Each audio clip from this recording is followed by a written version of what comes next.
Hey, what's going on, guys? All right, so a little bit of an update today. We got a few things torn off of the Integra. Got the headlight off, front crash support, got the intake off of it, fenders off. So little by little, start stripping this thing down.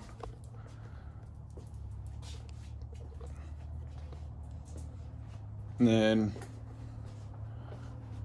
last video, we got this thing back on the ground, looking good. So today what I want to show you guys is another project that I have. Before I bought this car, the red car, I was basically doing the van life. I was living in a 91 Econoline van that I built out. I was still in the middle of building it, like as I was living out of it and everything. So it never really got finished because I ended up moving in here with my dad. So yeah, let's go ahead and show you that.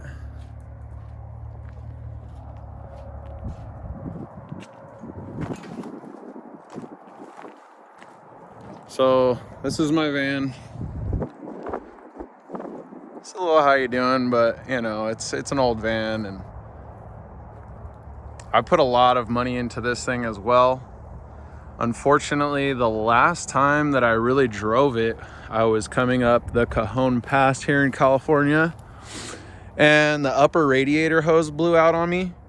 So I ended up replacing that. And I don't think that I properly bled the system, or maybe the thermostat needs to be replaced again.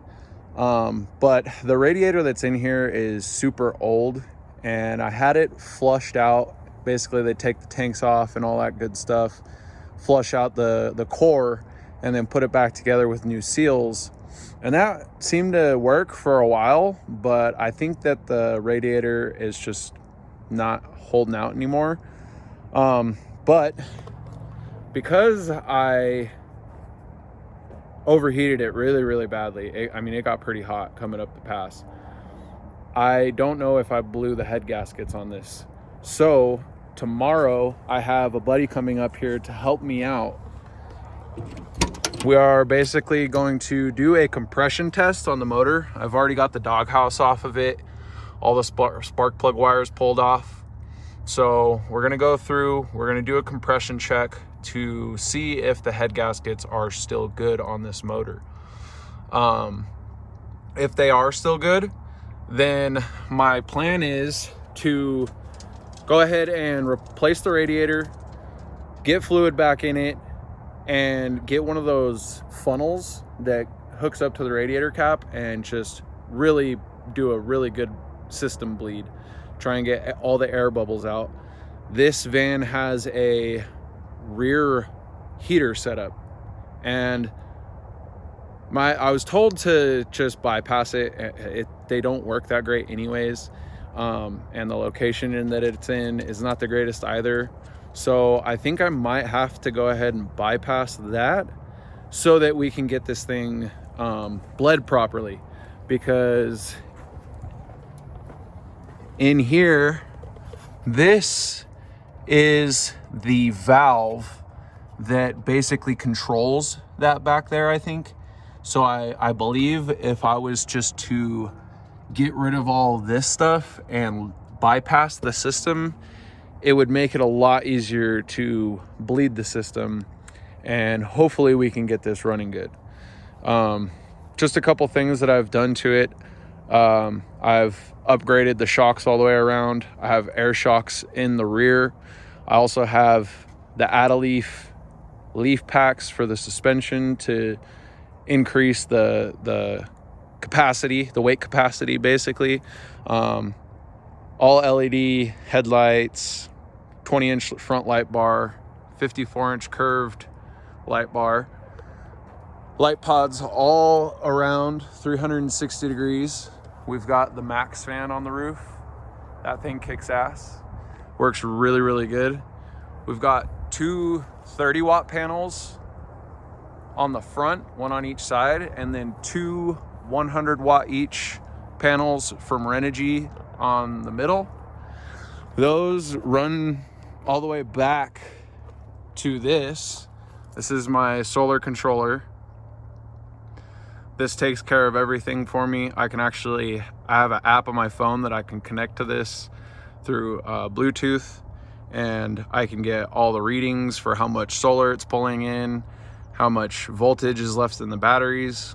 And then that also goes into this power control center.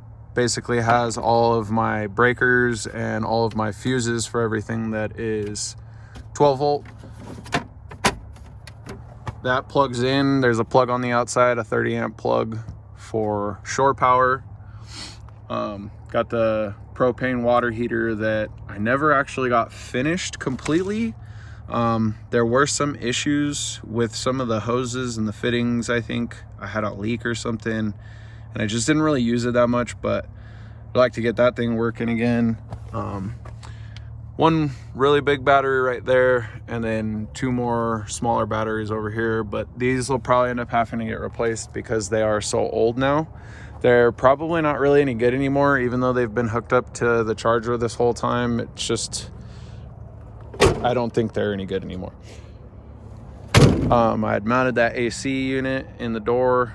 That probably needs to be fixed up a little bit, sealed up a little bit better. It's starting to lose its seal there. That was kind of like a ghetto thing, but I don't know. You know, it works. When I'm plugged into shore power and I have that thing on, it keeps the van pretty cool in the summertime, which is nice. Also have the rear camera mounted up here and an LED third brake light in here that I thought was pretty cool when I installed that.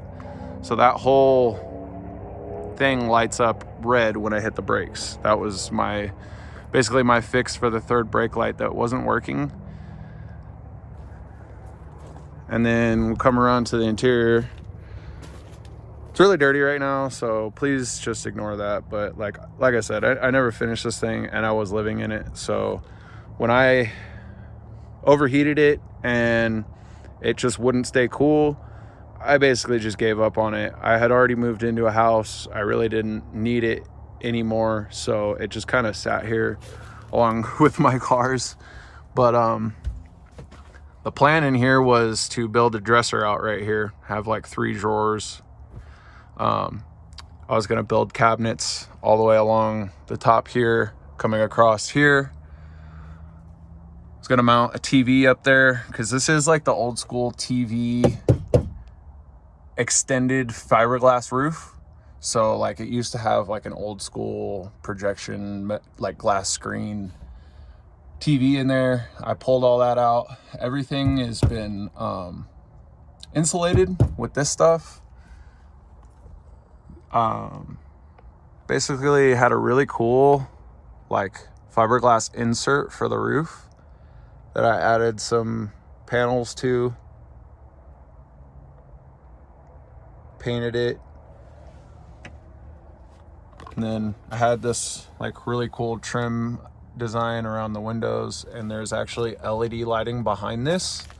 So when these are all up and you hit the LED lights on, it kind of shines off of this and it looks pretty freaking cool. But yeah, you can see some more of the LED lighting that I have up in here. And then just decent amount of storage room and stuff up there. This is like actual marble stone countertop that I did. And the stainless steel sink. All this stuff needs to be cleaned up. Get rid of that toaster. It's filthy. It's disgusting.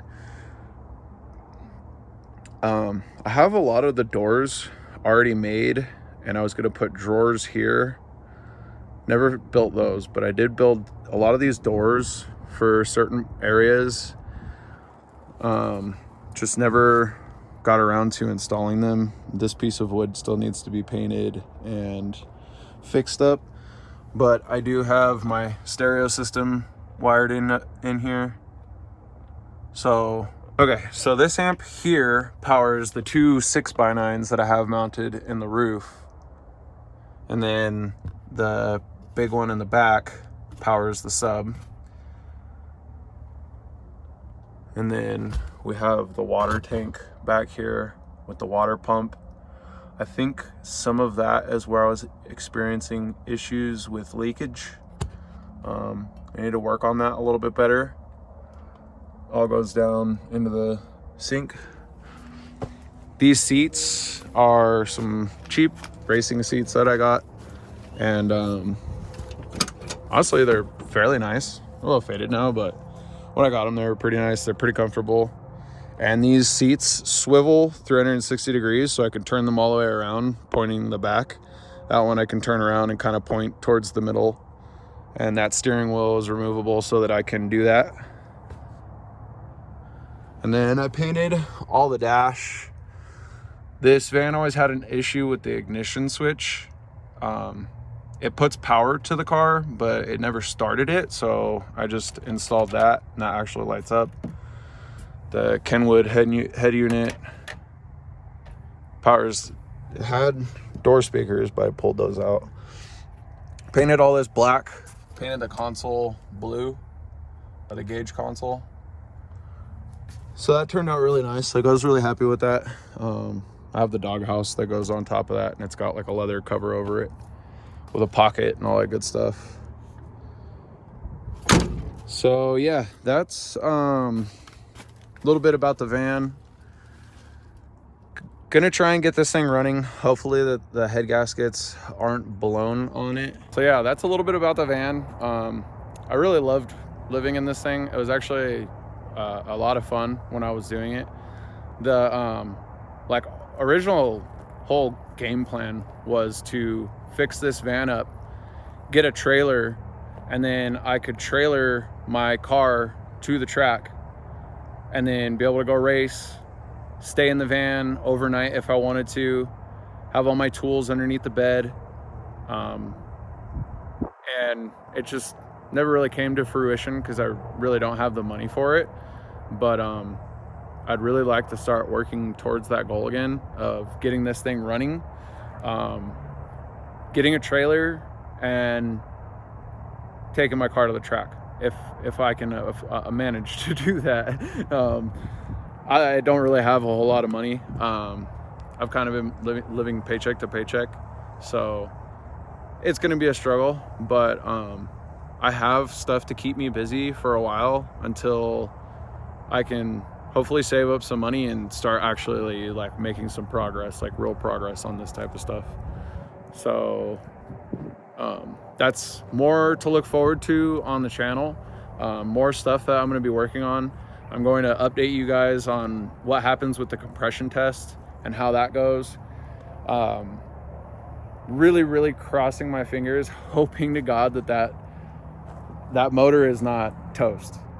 If the head gaskets are still good and I can get this thing running and keep it from overheating so much, then I can put new tires on it, get it registered again, start using it. Maybe we can actually do some like van life videos, go out and adventure.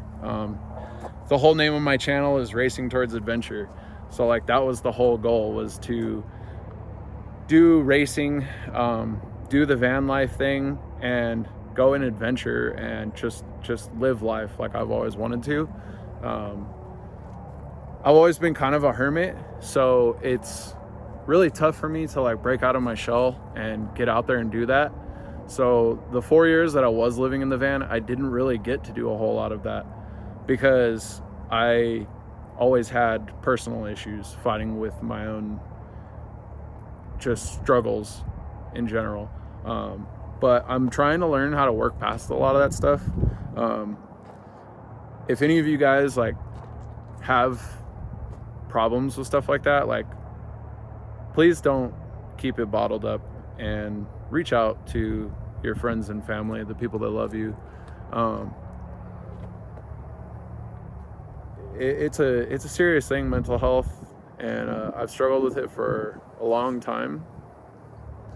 And these cars for the longest time is what kept me out of that depression and those bad spots, and always managed to keep me uplifted and working towards a goal.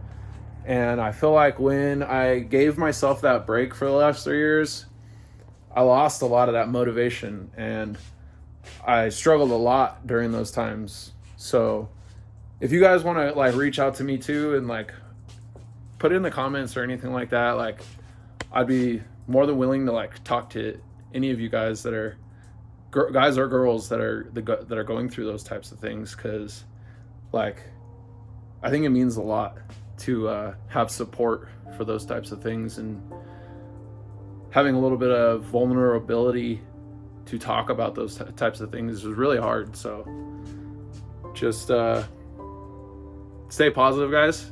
Like I really want that to be a motto for this channel. Just be positive. Be positive. I want to try and have more energy in these videos, because I know that my first video I was a little bit depressed. I mean, talking about the car, it's tough, you know. Like, I mean, look at it. It's hard. So stay positive. Like, comment, subscribe. I'm going to continue to keep you guys updated on all this stuff, and I'm really looking forward to see who follows along.